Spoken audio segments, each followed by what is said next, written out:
너는 행악자의 특이함을 인하여 돈을 품지 말며 악인의 형통을 부러워하지 말라. 너는 행악자의 특이함을 인하여 돈을 품지 말며 악인의 형통을 부러워하지 말라. 오늘 설교의 제목도 같이 읽어볼까요? 악인의 형통을 부러워 말며.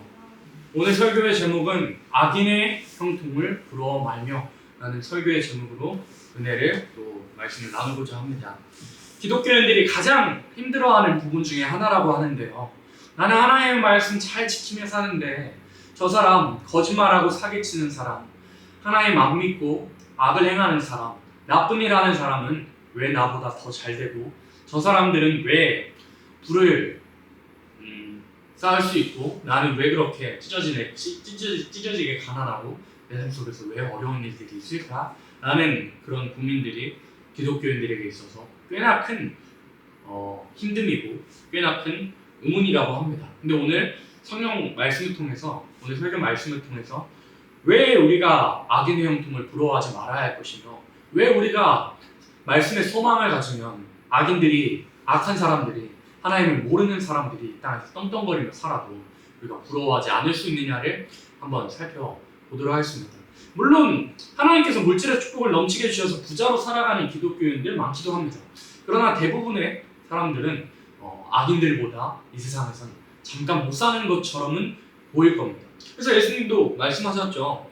예수님께서 부자가 천국에 가는 것이 어렵다고 했어요. 마태복음 19장 23절로 24절에 보면 예수께서 제자들에게 이르시되 내가 진실로 진실로 너에게 이르노니 부자는 천국에 들어가기 어려우니라.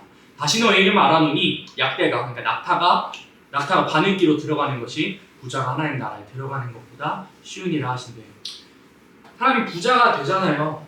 삶 속에서 누릴 게 많아지잖아요. 평안하잖아요. 삶 속에서 누릴 게 많아지고 부자가 되잖아요. 그럼 하나님 안 찾습니다. 잠언 말씀에서 제가 자주 인용하는 그런 말씀이 있는데요. 제가 자주 인용하는 아굴의 잠언인데요. 아굴이 한평생 바라는 소원이 이거였습니다. 나로 가난하게도 말게 해주시고 부하게도 말아달라고. 가난해지면 내가 도적질할까봐 두렵고 내가 부자가 되면 가진 게 많아져서 하나님이 누구실까 하고 물으실까 두렵다는 아굴의 절절한 잠언이 있기도 합니다. 사람이 부자가 되면 누릴 게 많아지면 하나님 안 찾습니다. 그래서 그걸 아시는 주님께서 부자가 천국에 들어가는 것이 차라리 낙타가 바늘기에 들어가는 것이 부자가 천국에 들어가는 것보다 쉽다고 말씀하신 겁니다. 이건 어떤 비유적인 표현이 아니고요. 부자가 실제로 천국 가기 어렵습니다. 그걸 예수님께서 문자적으로 말씀하신 건데, 하여튼 우리 살아가면서 많은 기독교인들 고난을 당해야 됩니다. 고난을 어쩔 수 없이 당합니다. 디모데전서 말씀 보면 바울이 자기 아들에게, 영적 아들에게, 또한 감독이었던 디모데에게 편지할 때 무릇 경건하게 살고자 하는 자는 핍박을 받는다. 예수님께서도 요한복음 말씀에서 너희가 환난을 당하나 담대하라고, 어려운 일 당한다고 분명히 말씀했습니다. 그러나 이 세상에서 공중에서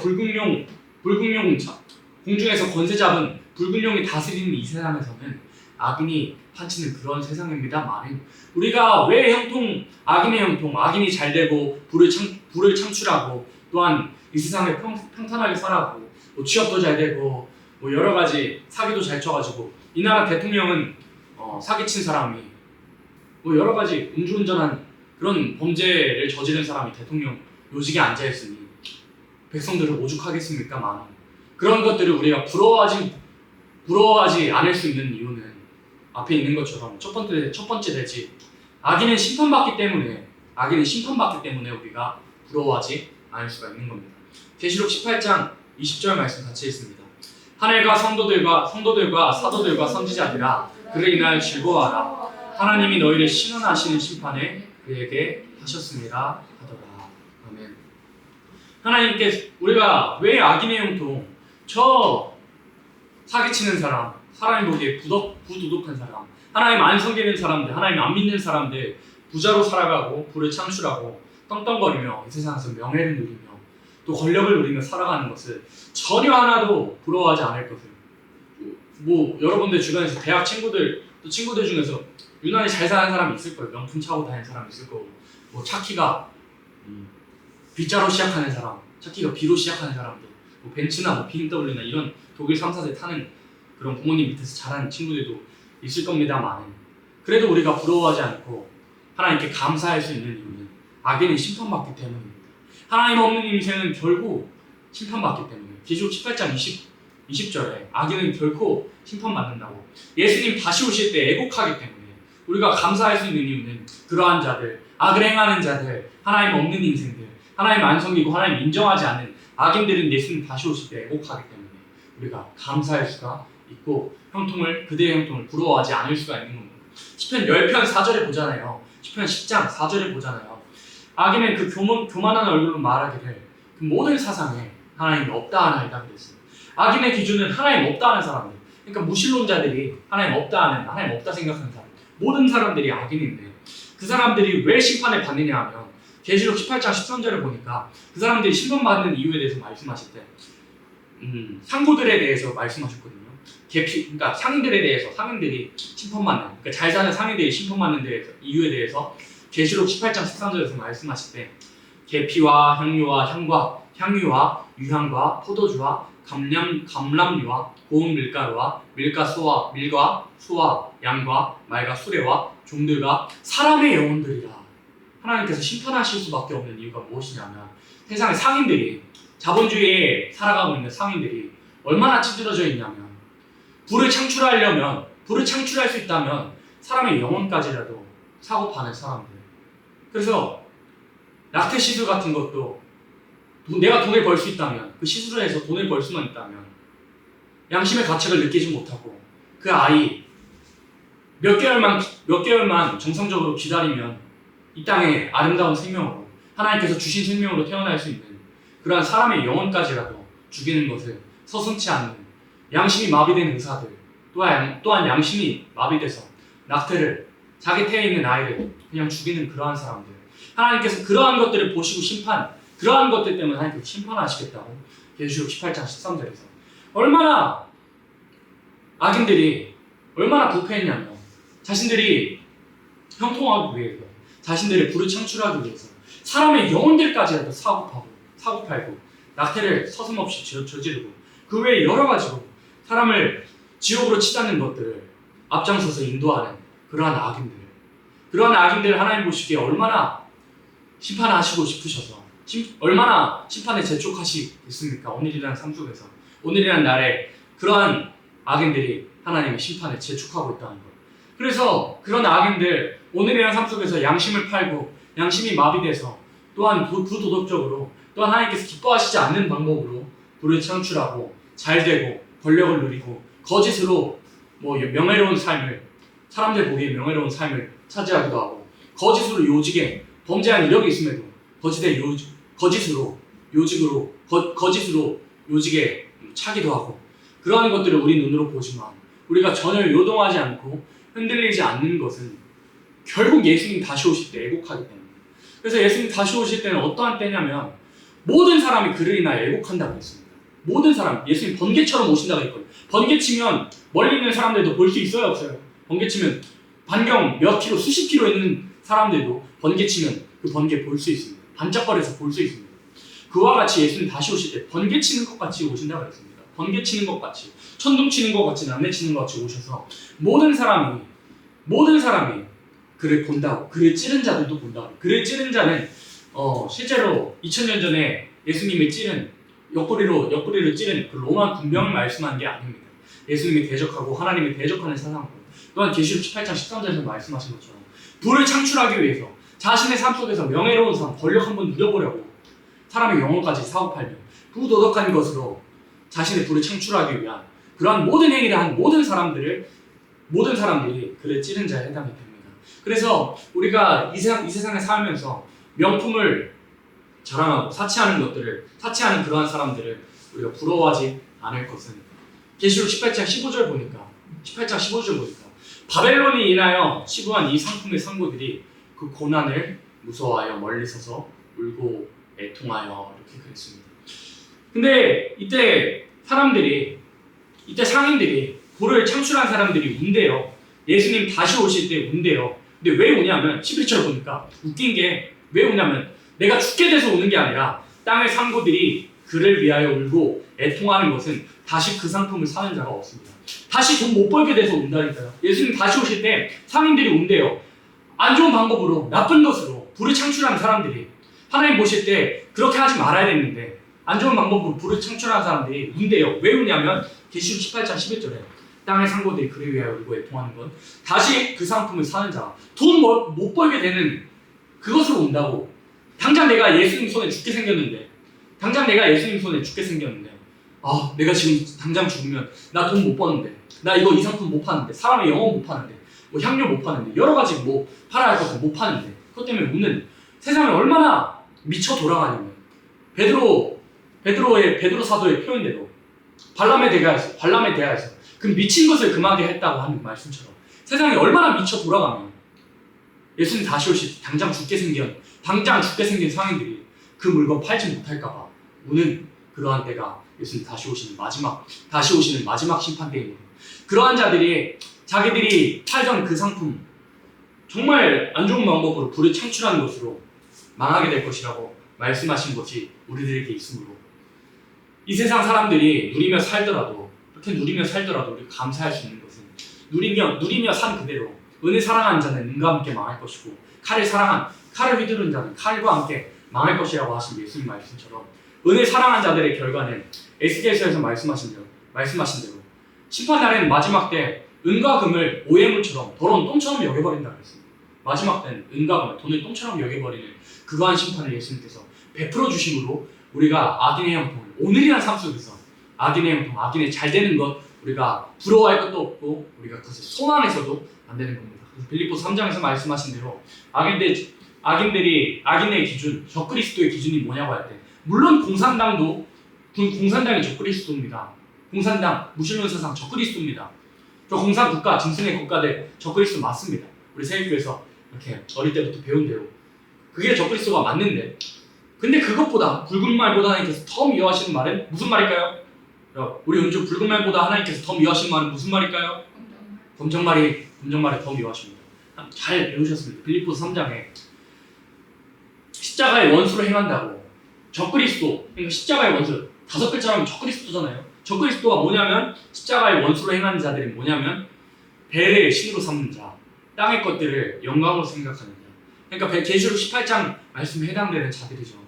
물건 팔기 위해서, 돈 벌기 위해서 사람의 영혼, 그러니까 사람이 죽어나가든 뱃속에 산부에 있는 아이가 죽어나가든 말든 조금만 기다리면 정상적으로 아름답게 나올 수 있는 생명이 죽어나가든 말든 내 손으로 돈 벌 수 있다면 나는 그것을 전혀 양심의 거리낌 없이 행하겠다. 그러한 자들이 하나님 보시기에 악한 자들.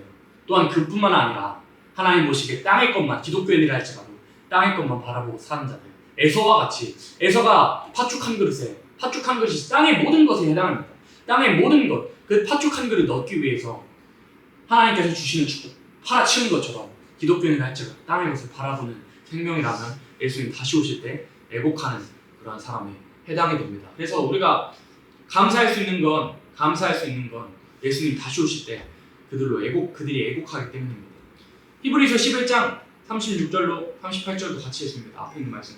또 어떤 이들은 희롱과 채찍줄뿐만 아니라 결박과 옥에 갇히는 시험도 받았으며 돌로 치는 것과 톱으로 켜는 것과 시험과 칼에 죽는 것을 당하고 양과 염소의 가죽을 입고 유기하여 궁핍과 환난과 학대를 받았으니 이런 사람은 세상이 감당치 못하도다. 저희가 광야와 산중과 암울과 토굴에 유리하였느니라. 이 말씀은 왜 제가 인용하냐면 그 심판이 어떤 심판이라고 했어요?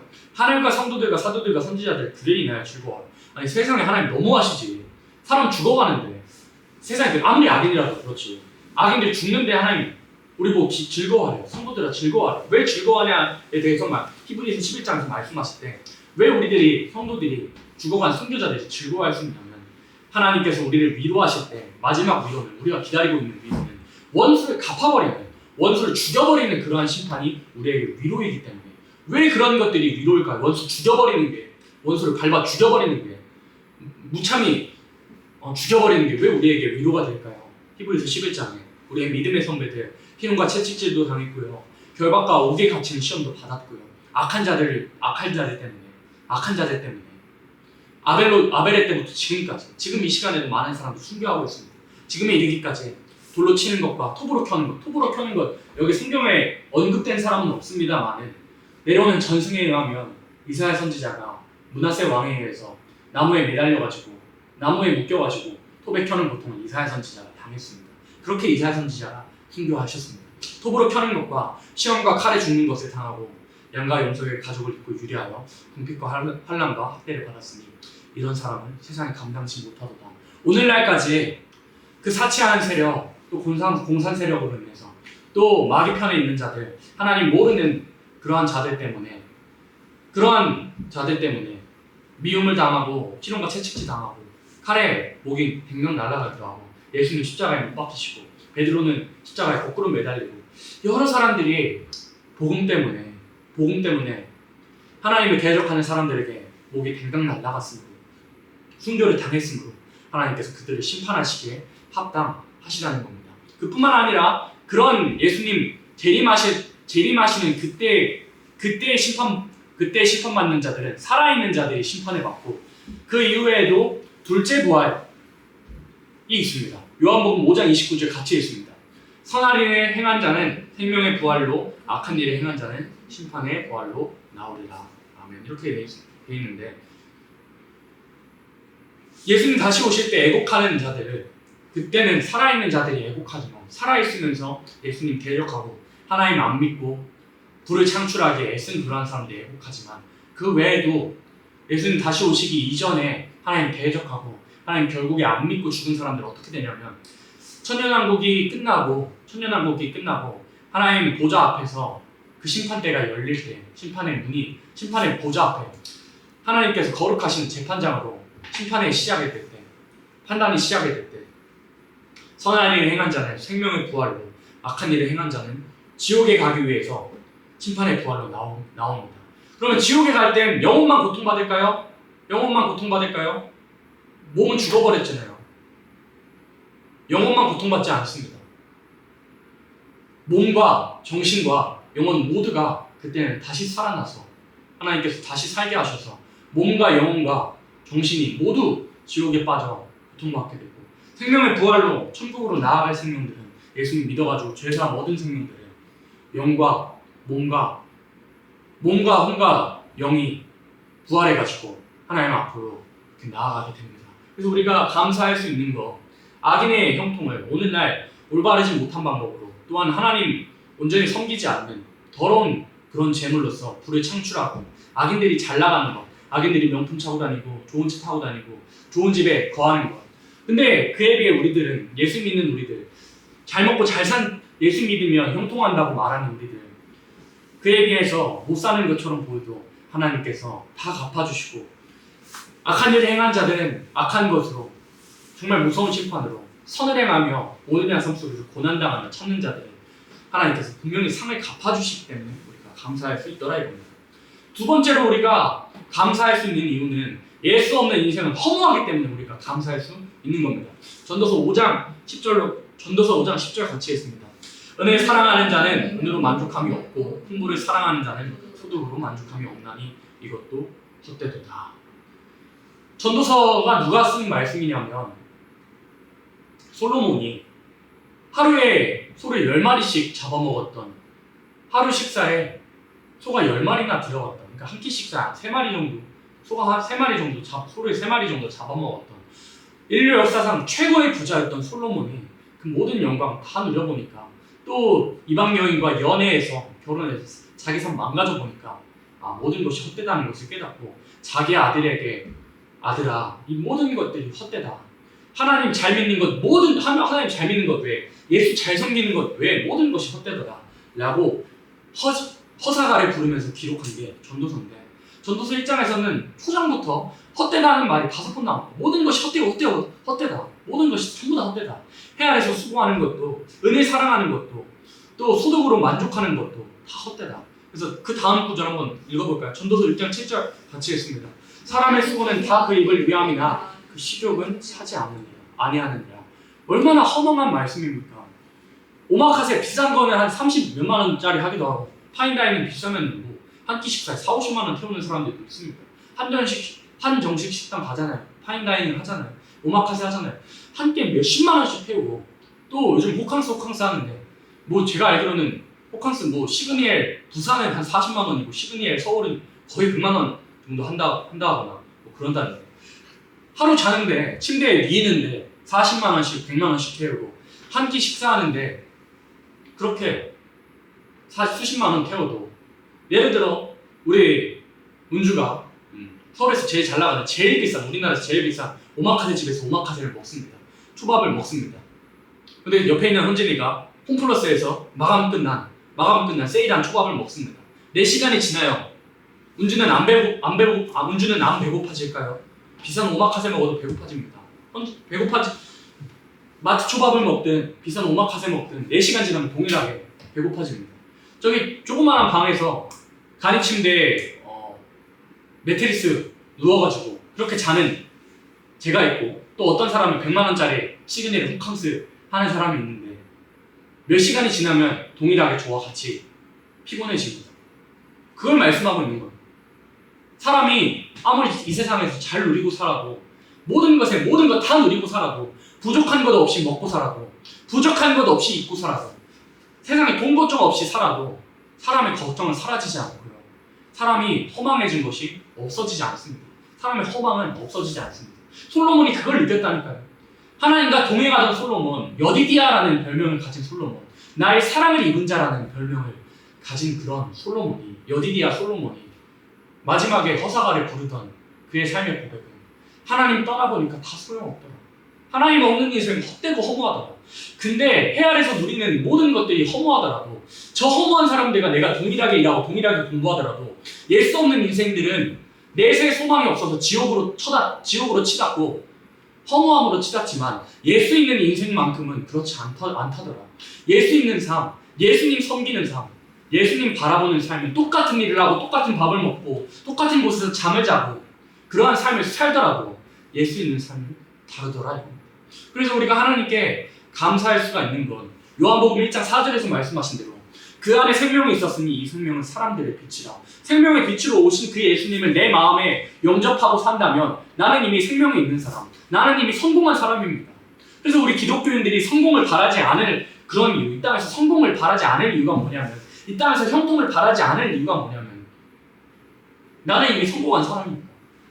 저 죽어가는 사람들 돈을 벌고 있지만 악으로 치닫고 있고 지옥불로 향하는 사람들 나보다 돈은 많아도 죽어버리면 내세 소망 없이 지옥불에서 영원히 고통받아야 되니까.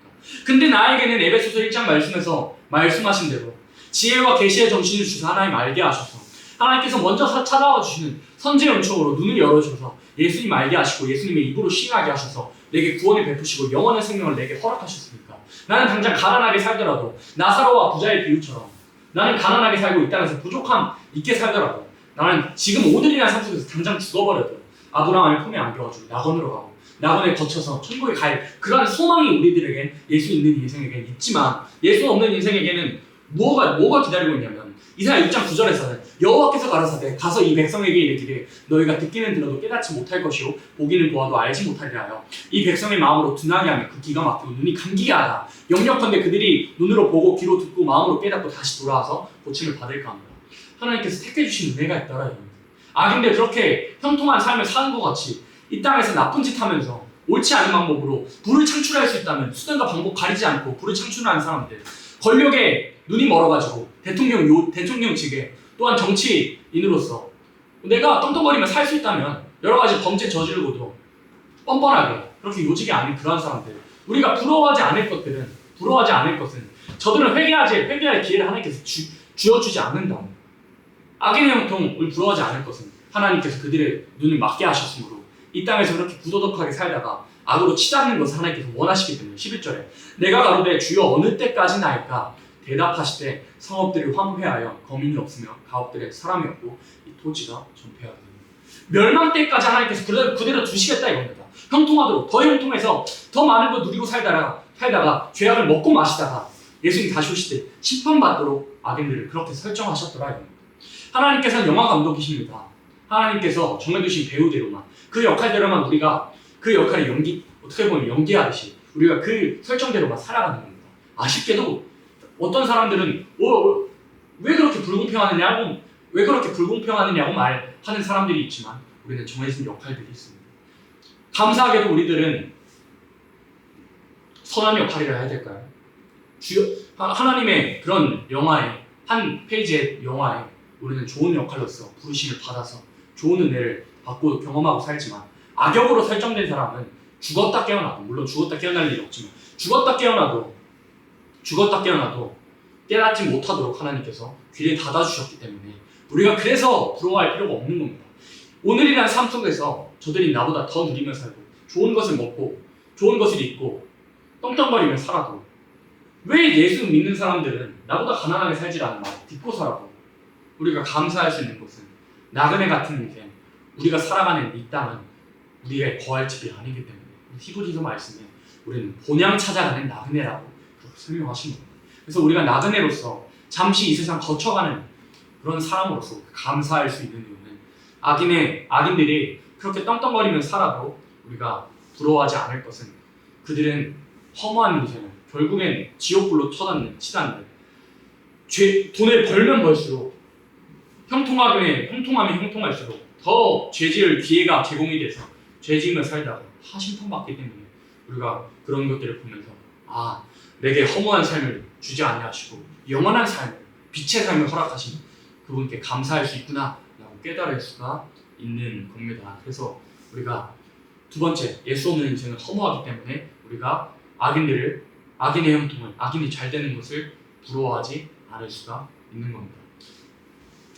그럼 우리가 감사할 수 있는 이유, 소망을 가질 오늘이라는 삶 속에서 내가 좀 어렵게 살더라도 부족한 것이 있어 보여도 저들보다 상대적으로 비교할 때 못 사는 것처럼 보여도 우리가 감사할 수 있는 이유는 첫 번째로는 상급이 있기 때문입니다. 계시록 22장 12절 같이 읽습니다. 보라, 내가 속히 오리니 내가 줄 상이 내게 있어 각 사람에게 그의 일한 대로 갚아주리라. 각 사람에게 그의 일한 대로 갚아주리라 그랬습니다. 우리가 감사할 수 있는 이유, 오늘이라는 삶 속에서 내가 하나님 섬기는 거 조금 덜하면 예를 들어 주일이라는 하루 내가 조금만 하나님 이거 한 번만 봐주세요 하고 양보해버리고 뒤로 밀어버리면 한 시간 더 돈 벌 수 있는 거, 하루 더 돈 벌 수 있는 거 내가 참고 예배로 나오고 내가 양심을 팔아버려가지고 돈 벌면 얼마나 더 돈을 벌 수 있는데, 하나님 섬기는 사람으로서, 하나님 경외하는 사람으로서 정직하게 또 하나님 보시기에 경외하는 삶을 살다 보니 내가 상대적으로 저 악인들보다, 누리고 살아가는 사람들보다 부를 창출하지 못한다 할지라도 우리가 낙심하지 않고 소망을 가지고 감사할 수 있는 이유는 예수님 다시 오실 때 갚아주기 때문입니다. 다 갚아준 거. 아들아 딸아, 내 아들아 내 딸아, 내가 갚아줄 것을 기다리면서 오늘이란 삶 속에서 네가 참은 것들을 내가 다 안다 하시면서 예수님께서 갚아주실 것을 우리가 소망으로 가지고 있기 때문에 감사할 수 있는 겁니다. 히브리서 6장 10절 소망이 되는 말씀 읽어볼까요? 하나님이 불의치 아니하사 너희 행위와 그의 이름을 위하여 나타낼 사랑으로 이미 성도를 섬긴 것과 이제도 섬기는 것을 잊어버리지 아니하시느니라. 하나님께서 불의치 아니하시대요. 너희 행위, 우리의 모든 행동과 그의 이름을 위하여 나타낼 사랑으로, 예수님 이름 때문에 우리가 하나님 경외하는 것, 우리의 삶 속에서 행동으로 나타낼 사랑을, 또 성도를 섬겨주는 것들을 나누며 베풀며 사는, 히브리서 말씀에서는 나눠주는 것이 제사라고 했습니다. 선을 행함과 나눠주는 것이 제사라고 했는데, 그런 하나님께서 기뻐하시는 섬기는 제사, 나눠주는 제사를 하나님께서 잊어버리지 아니하시고 하나님이 불의치 아니하시기 때문에, 의로우시기 때문에 오늘이라는 삶 속에서 내가 주님을 위해서, 예수님의 이름 때문에 뭐든지 내가 어떤 일을 해도 주님의 영광을 위해서, 내가 먹든지 다든지 일을 하든지 서든지 앉든지 자든지 모든 일을 주님을 위해서, 또 성도를 섬기는 것들을 위해서 내가 참고 인내하고 먹고 싶은 것들을, 입고 싶은 것들을, 누리고 싶은 것들을 내려놓고 참은 그런 나의 삶을 하나님께서 다 갚아주시더라 이겁니다.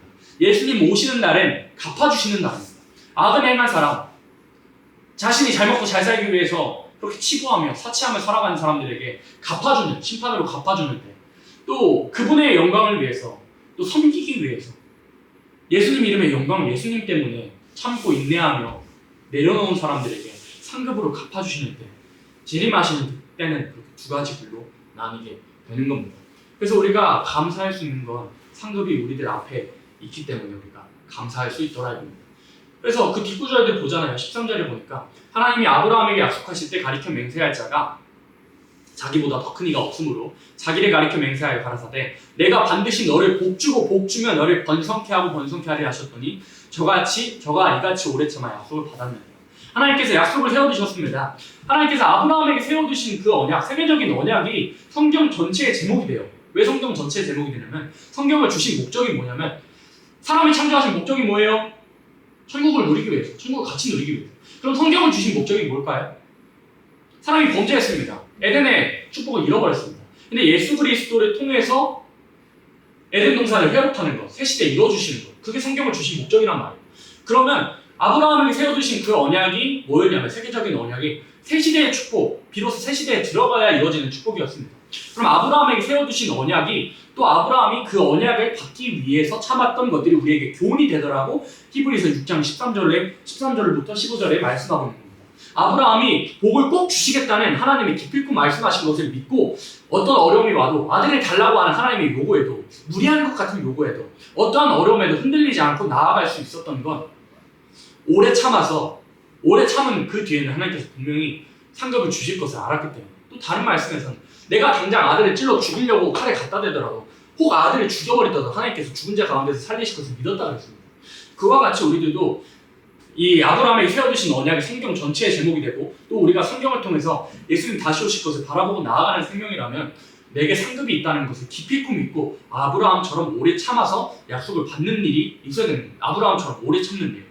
어떠한 하나님의 요구에도 어떠한 하나님의 힘드심에도 어떠한 하나님의 시험에 보심에도 나는 요동치 않고 하나님께서 밝혀주신 나에게 밝혀주신 소망의 말씀만을 아브라함처럼 나아가다 보면 하나님께서 오래 참는 자에게 약속을 주실 것이 확실하시기 때문에 우리가 감사할 수 있는 겁니다.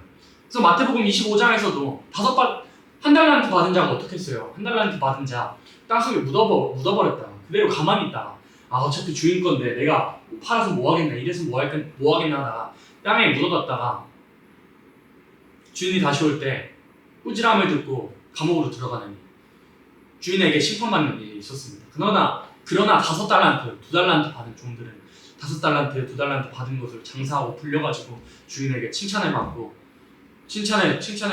주인의 즐거움에 참여하라는 그런 아름다운 비유로 우리들에게 충성해야 할 것을 오늘이라는 삶 속에서 내 충성은 주님께서 갚아주실 것을 비유로 남겨주셨습니다. 그래서 우리가 악인의 형통을 부러워하지 않고 오늘이라는 삶 속에서 내가 이 땅에 살면서는 저 악인들보다 하나님 없는 인생들보다 형통하지 못하더라도 내가 감사할 수 있는 것은 영원한 것으로 내게 갚아주시기 때문에 사라지지 않는 것. 이 땅에 있는 것들은 종들이 먹고 동록이 생긴다 그랬어요.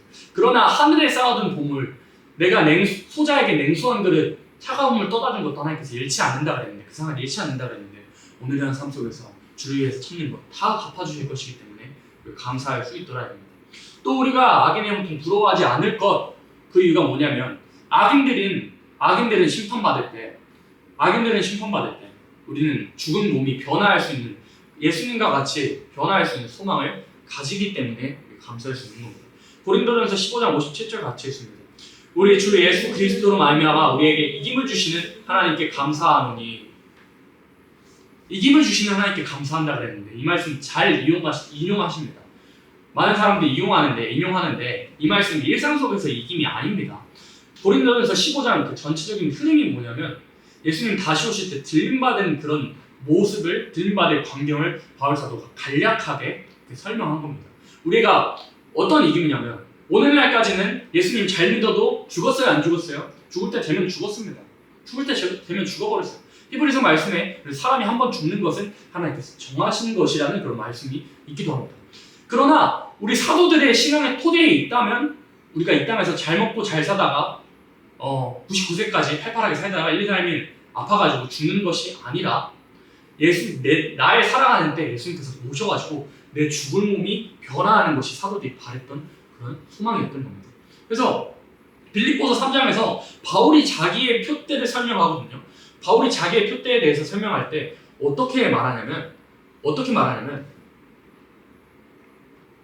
표대를 향하여 그리스도 예수 안에서 하나님이 위해서 부르신 부름의 상을 위하여 조창하노라 이렇게 말씀하시면서 21절에 보니까 그가 만물을 자기에게 복종케 하실 수 있는 자의 역사로 우리의 낮은 몸을 자기 영광의 몸의 형체와 같이 변케 하시리라. 예수님 지금 가지고 계신 몸, 죽을 몸입니까? 죽지 않을 몸입니까? 이미 한번 죽으시고 완전히 부활하신 그런 예수님이 가지고 계신 몸은 죽지 않을 몸, 영원히 살 몸으로 우리 몸이 죽지 않고 변화될 것을 사도 바울도 소망했던 겁니다. 그러기 위해서 사도 바울이 설명할 때 그 몸이 변화되기 위해서, 자신의 몸이 변화되기 위해서 그 뼈대를 향해서 나아갈 때 모든 것을 회로 여겨버렸대요. 그리스도 예수를 아는 지식이 가장 고상함으로 인해서 내 몸이 변화될 것을 위해서 나는 내 몸이 변화될 것을 위해서 버릴 것을 버린다고, 또 내 몸이 변화되기 위해서 땅의 모든 것들을 내려놓는다. 그렇게 사도 바울은 고백했던 겁니다. 또 그뿐만 아니라 베드로서 1장 4절에도 신의 성품에까지 우리가 사람이 본성이 있고 감성이 있고 이성이 있고 영성이 있고 신성이 있습니다. 우리 사람이 어느 때까지 나아갈 수 있겠어요? 신성에까지 참여할 수 있다고 베드로서에서 말씀하셨습니다. 우리 사람이 짐승처럼 본성에 먹어야지, 싸야지 하고 그런 본성에 거하는 사람이 있습니다. 더 나은 사람은 이성에 거하는 사람, 더 나은 우리들은 영성에 거하는 사람, 예수님과 교통하고 하나님과 교통하는 영성에 거하는 사람들이지만 우리가 어느 때까지 나아갈 수 있냐면 신의 성품에 참여하는 자가 되기 위한다고 베드로후서 1장 4절에서 말씀했던 겁니다. 우리가 신이 된다는 그런 말은 아니고요. 예수님께서 가지고 계신 그런 몸을 우리에게도 주신다 이겁니다. 우리에게도 변화된 몸으로 변화하게 하신다고 말씀하신 겁니다. 그래서 고린도전서 15장 57절에서 말씀하고 있는 그 이김은 일상적인 이김도 될 수 있지만 우리가 오늘날까지 예수 아무리 잘 믿어도 사망에게 졌잖아요. 사망에게 졌습니다. 죽음의 권세 아래 굴복해서 졌습니다만 예수님 다시 오실 때 우리가 예언의 말씀을 읽고 듣고 지키고 하나님 잘 경외하고 하나님 온전히 섬기면 예수님 보시기에 산 믿음이 되면 우리가 이전까지는 사망 앞에서 모두 졌지만 이제는 사망을 이기는 그러한 이김을 우리에게 허락하신다는 말씀이 고린도전서 15장 57절이더라 이겁니다. 그래서 시편에서 말씀하신 대로 사람의 생명이 날수가 70이고 강건하면 80이더라도 그 날수는 수고와 슬픔밖에 없고 낙원으로 신속히 날아간다고 그렇게 말하기도 했지만 그럼에도 우리에게 소망이 되는 말씀, 예수님께서 마르다의 집에 들어와서 방문하셔서 하신 말씀, 가라사대 나는 부활이고 생명이니 나를 믿는 자는 죽어도 살겠고 무릇 살아서 나를 믿는 자는 영원히 죽지 아니하리니 이것은 네가 믿느냐 하신 말씀대로 예수님 내가 살아가는 동안 예수님 다시 오실 때까지 예수님 온전히 참 믿음을 믿는 자는 영원히 죽음을 맛보지 않을 것을 예수님께서 약속하셨기 때문에 우리의 몸이 변화돼서 죽지 않을 이사야 40장으로 할 것 같으면 여호와를 앙망하고 바라본 생명은 다시 쓰러지지 않을 사람이 힘에 부쳐서 죽잖아요. 숨 쉴 힘이 없어가지고 죽잖아요. 그러나 힘에 부치지 않는 그러한 셈으로 온전한 셈으로 채우셔서 죽지 않을 몸으로 변화하게 해주시더라 이겁니다. 그래서 우리가 하나님께 감사할 수 있는 이유, 악인의 형통을 부러워하지 않고 저들이 아무리 떡떡거리며 살더라도 우리가 부러워하지 않을 수 있는 이유는 악인들이 불을 창출하며 살고 떡떡거리며 살아도 결국엔 예수님 다시 오실 때 심판을 받고 그 전에 살다가 죽었던 악인들은 심판의 부활 앞에 지옥으로 가기 위해서 그런 사망의 부활로 나오기 때문에 우리가 저들을 보고 잠깐 사는 동안 잘 사는 것들을 보고 부도덕한 부적절한 방법으로 불을 창출하며 살아가는 저들을 하나님 없는 인생들을 부러워하지 않을 수가 있는 겁니다. 그래서 오늘 배운 말씀처럼 우리가 악인의 형통을 부러워하지 않고 우리의 주변 사람들 하나님 없는 인생들 잘 산다고 해서 나보다 떵떵거리며 살고 나보다 더 잘 살아 보이는 것처럼 보이더라도 내가 살고 있는 이 땅은, 내가 살고 있는 이 나라는, 내가 살고 있는 이 지구세계는, 지금 살아가고 있는 이 현생은 내가 살 곳이 아니구나. 예수님 다시 오셔서 이루실 그 왕국에서 갚아주실 것을 바라보며 내가 오늘도 참고 그분을 위해서 견디고 충성하고 섬기고 봉사하다 살다 보면 예수님께서 다 갚아주시겠구나 라는 것을 깨닫고 악인의 형통을 부러워하지 않는 여러분들이 되시기를 예수님의 이름으로 축복합니다.